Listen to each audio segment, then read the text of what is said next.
안녕하세요. 세목골 서재 김진홍입니다. 오늘은 지난번에 우리가 한번 소개했던 강대국의 기술 패권, 테크노 헤게모니에 대해서 다시 한번 서로 생각을 나누고 싶습니다. 제가 지난번에 미국 다녀오고 그 앞에는 일본 다녀왔습니다. 몇 년 전에 일본이나 미국, 유럽에 갔을 때하고 지금 우리나라의 국가 위상이 많이 달라졌습니다. 지금은 해외에 나가면 코리아를 기술 강국으로 인정받기 시작했습니다. 우리나라가 그만큼 기술에 대해서 세계에 인정받는다는 것은 대단히 좋은 징조라 하겠습니다.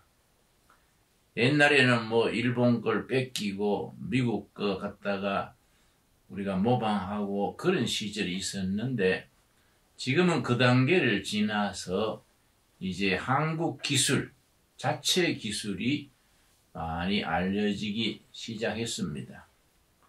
그동안에 우리가 어려운 조건 하에서 관민이, 엔지니어, 기술자, 대학 모두가 힘을 합쳐서 기술을 발전시켜서 특별히 반도체, 전자산업, 원자력 산업, 조선, 제철, 자동차 이런 분야에서 기술 강국으로 발돋움하고 있다는 사실이 얼마나 자랑스러운지 모르겠습니다. 저는 테크노 헤게모니라는 이 책을 거의 10년째 매년 한 번씩 읽습니다. 제가 기도하는 바, 생각하는 바는 우리나라는 국가 자원이 없는 나라입니다. 무자원 국가입니다. 우리나라의 자원은 사람밖에 없습니다. 그 사람이 창의력 있고 기술력 있고 창조적인 아이디어를 가지고 세계로 뻗어나갈 때에 우리나라는 국운이 열리게 됩니다. 자, 이 책을 내가 특별히 정독을 하고 해마다 한 번씩 읽는 이유가 있습니다. 이 책의 핵심이 그 시대 세계의 헤게모니를 이끌어가는 국가, 패권 국가는 다른 게 아니라 기술, 테크놀로지에 있어서 패권의 중심이 된다는 겁니다. 그래서 테크놀로지 플러스 헤게모니를 합쳐서 테크노 헤게모니입니다. 세계사의 헤게모니를 주도하는 국가들이 테크놀로지, 기술로서 헤게모니를 이끌어간다는 겁니다. 이 책에 소개한 중에 보면은 그 기술적인 헤게모니가 100년 단위로 바뀌간다는 겁니다. 프랑스가 100년, 독일이 100년, 영국이 100년, 소련 공산주의가 대두해서 100년 못 미쳐 사라지고 지금은 미국이 패권을 유지하고 있습니다. 이 책의 저자는 일본입니다. 야쿠시지 타이조라는 일본의 과학자입니다. 이분이 어떻게 해서 패권 국가들이 패권을 유지하느냐. 특별히 영국이 옛날에 조그마한 섬나라입니다.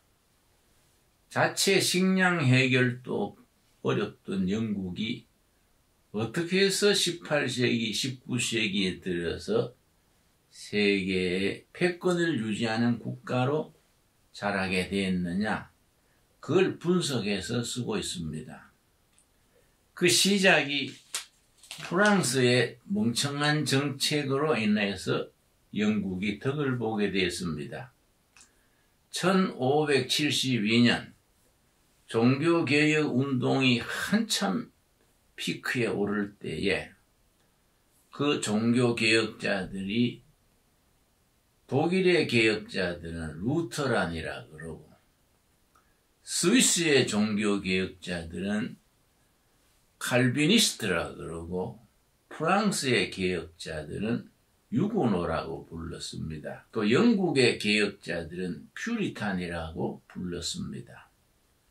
그 당시에 유럽의 종교개혁 운동이 요원의 불길처럼 뻗어갈 때에 프랑스에서도 역시 개혁운동이 퍼져나가서 프랑스 인구의 거의 30%가 유고노로 바뀌어갔습니다.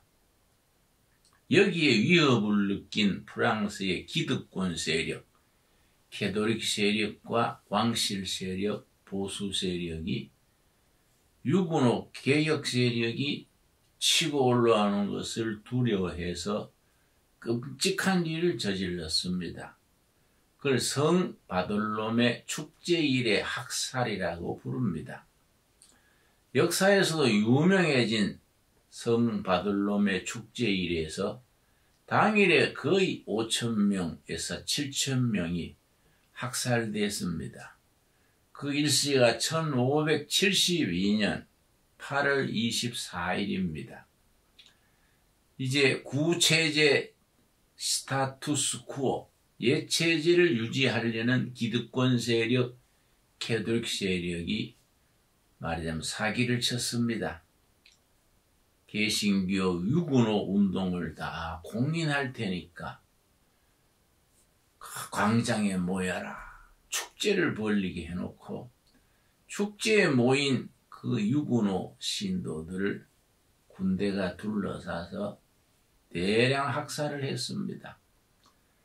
당일 현장에서 죽은 사람만 5,000명 내지 7,000명이라 그럽니다.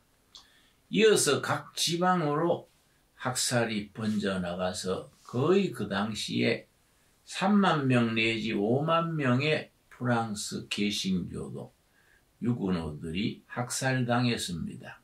그래서 1572년 8월 24일은 프랑스 국가의 수치스러운 날, 성 바돌롬의 축제일의 대학살 날이 됐습니다. 여기에서 왜 영국이나 다른 나라들이 영향을 받게 됐느냐? 그 당시에 개신교도 개혁자들은 기술이 앞서고 창의력이 앞서고 뭔가 개혁적인 진취적인 기상을 가진 사람들이 개신교도 유고노들이 되었습니다. 이게 대량 학살을 당하니까 당일날 거기에 출석하지 않았다든지 지방에서 피해를 당하지 않았던 유고노들이 목숨을 건지기 위해서 망명하게 됐습니다. 그때 영국이 참 정책을 잘 세웠습니다. 유럽의 후진국이었던 영국이 프랑스의 지식인들, 기술자들, 창의력 있는 사람들이 박해를 받는다는 얘기를 듣고 영국 사회가 발전하기 위해서는 프랑스의 유고노들을 대량 유입해서 기술, 과학, 산업 발전의 씨앗으로 쓰면 좋겠다. 그런 생각을 하고 전부 국가적으로 공포를 했습니다. 프랑스에서 건너오는 유고노 피난민들을 무제한 받아들여라.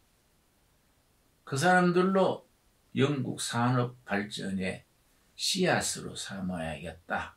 그런 생각을 하고 유고노들을 그냥 받아들여서 각자 가진 기술, 산업 능력을 뒷받침해주고 좋은 기술에는 융자도 해주고 주택도 마련해주고 산업의 기틀을 잡아가게 했습니다. 그래서 영국에 피난 온 프랑스 유고노들의 그 창의력, 기술력으로 방직기계를 발명하게 되었습니다. 그전에는 그냥 재래식으로 물레를 돌려서 실을 풀어서 옷감을 만들었는데 프랑스에서 피난 온 유고노들이 방직기계를 만들어서 옷감을 대량 생산하는 체제를 만들었습니다. 이게 영국의 국부를 쌓는 출발이 됐습니다. 또 유군호들 중에서 전기 기관차를 발명을 했습니다. 전기 엔진을 그때 발명을 했습니다. 그리고 그 당시에 세계적인 문제가, 그 당시에는 대포가 구리, 브론즈 대포를 했습니다. 성능이 떨어지고 값이 비싸고 제조 과정에 힘이 들었습니다. 당시에 온 나라가 심려를 기울여서 연구하던 분야가 구리 대포를 아이론, 쇠로 철제 대포로 만드느냐. 그때는 아직 철제 대포를 만드는 그런 기술이 발전되지 못해서 국가마다 그 문제를 가지고 연구를 했었는데, 프랑스에서 피난 온 유군호들 중에서 구리 대포를 철제 대포로 만드는 기술을 개발했습니다. 그렇게 되니까 영국이 싼 값으로 대량의 철제 대포를 만들어서 상선들도 싼 대포를 장치해서 영국이 해양 국가로 발전하는 데 기초를 닦을 수 있었습니다. 그리고 그렇게 만들어진 철제 대포를 수출을 해서 많은 외화를 벌어들였습니다. 이런 것들이 쌓여서 영국의 산업혁명을 일으킨 본산지가 되었습니다. 거기서 출발을 해서 영국의 산업혁명의 기수가 되고, 나아가서 해군력을 증강해서 해지지 않는 나라, 영국의 해양국가로서 기초를 닦았습니다. 동시에 독일 쪽에서 이걸 어떻게 해서 옛날에 후진국이었던 영국이 앞서게 됐는가? 그 궁금해서 독일 역시 그때는 프랑스에 비해서 턱없이 뒤떨어진 나라랬는데, 조사단을 영국에 보냈습니다. 영국에 다녀온 조사단의 보고가 프랑스에서 피난 온 유군호들의 기술력, 창의성, 개척정신을 잘 활용해서 그렇게 됐다는 걸 알고서는 프랑스에서 독일 쪽 국경으로 피난 오는 유군호들을 전부 맞이해가지고 베를린 교회에 프랑스 피난촌을 건설하게 했습니다. 그리고 생활비를 대주고 연구할 수 있도록 뒷바라지 했습니다. 역사의 이 책에 보면은 베를린 교회에 일어난 프랑스 유군호 피난촌 주민이 많을 때는 한 7만 명까지 됐다 합니다. 그들이 거기에서 독일 정부의 지원을 받아서 산업 기초를 닦았습니다. 기계공업, 화학공업의 기반을 닦았습니다. 그 전통을 독일이 잘 활용해서 지금도 독일 산업의 양대 주축은 기계산업, 벤츠라든지 고속철도라든지 이런 것들이 다 기계산업의 시작의 뿌리지요. 그리고 화학 분야에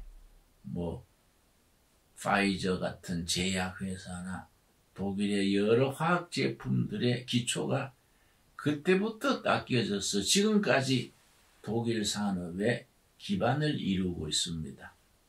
스위스도 마찬가지입니다. 스위스 제네바의 종교개혁자 칼빈이라는 지도자가 있었습니다. 칼빈의 원래 이름은 까르뱅, 프랑스 사람으로서 개혁운동에 기술을 올렸던 분인데, 프랑스 유군호들 중에 스위스의 까르뱅을 찾아갔습니다. 그 제네바 시의 까르뱅을 찾아갔더니 까르뱅이 뭘 도와줄까 고민하다가 당신들이 가진 기술이 뭐요? 그러니까 우리는 프랑스에서 시계를 만들던 사람들입니다. 그러냐고. 허름한 꼴짝이, 쓰지 못하는 꼴짝이 하나를 떼어주면서 여기에 조건이 나쁘지만은 집을 짓고 공장을 세우고 시계산업을 발전시켜보라. 이게 스위스 시계산업의 출발점입니다. 제가 스위스 갔을 때에 그 꼴짜기도 한번 방문해 봤습니다만 정말 사람이 살기에 열악한 꼴짜기였습니다. 그게 산비탈에 집을 짓고 공장을 세워서 뚝딱뚝딱 망치로 두드려서 시계는 일을 시작을 했습니다. 이 세월이 가면서 스위스 시계 산업의 모태가 된 거이지요.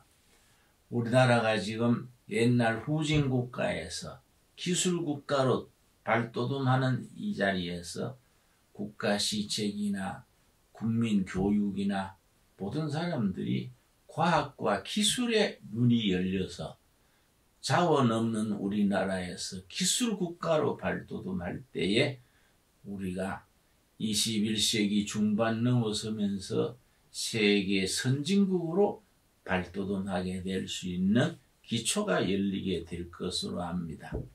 우리나라도 옛날에 기술 선진국인 시대가 있었습니다. 세종대왕 때입니다. 세종대왕 때는 세종이 그런 일에 안목이 넓어서 기술자들을 과학을 대거 정부에서 밀어줘서 그때 치구계라든지 그때 여러 분야의 세계 첨단 기술이 발전했습니다. 요즘 북한과 남한이 미사일을 만들고 있는데 특별히 북한 미사일은 ICBM 미국까지 가게 한다. 이걸로 여론이 상당히 시끄러운데 전 세계 맨 처음 미사일은 우리 세종대왕 때 나온 미사일입니다. 신기전이란 이름으로 2단계 로켓 미사일을 세종대왕 때에 그걸 발명을 해서 잠시 명나라와 국경 분쟁이 나서 국지전이 벌어졌을 때에 세종대왕 때에 최초의 미사일 신기전으로 명나라 군대를 깜짝 놀라게 해서 강화를 맺었습니다. 그 세종대왕 이래 우리가 계속 기술 우위를 발전시켜 왔으면은 우리가 로마나 영국 못지않는 동양의 선진국이 됐겠지요. 불행하게도 그 전통을 이어오지 못했습니다. 지금이나마 어려운 조건에서 우리가 기술 국가로 발돋움하기 시작하고 세계 기술 한국으로 이렇게 인정받게 된 것이 우리 국력이 한 단계 상승할 수 있는 절호의 기회라 하겠습니다. 관민과 학자와 엔지니어들 모든 체제가 기술 한국을 발전시키는 일에 뒷받침하고 힘을 모으고 그런 비전을 가져야 될 때라 생각합니다. 감사합니다.